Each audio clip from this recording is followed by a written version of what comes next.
Hey everyone! Today, we're diving into two popular BIM software tools, ArchiCAD and Chief Architect. If you're an architect or designer looking for the best software, we've tested both to bring you our insights. First, ArchiCAD is known for its professional-grade BIM capabilities.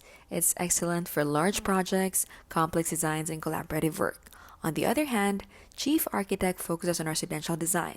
It has powerful 3D modeling tools and intuitive design options. While ArchiCAD handles intricate structures with efficiency, Chief Architect shines for fast, detailed home designs.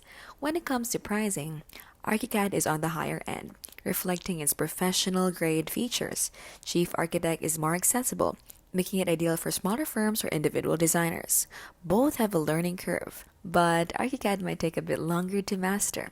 In summary, choose ArchiCAD for high-end architectural projects and collaboration, and Chief Architect for residential design and faster workflows. Which one works best for you? Let us know in the comments below. This has been How to Literally, where we keep things smart and simple and scam-free.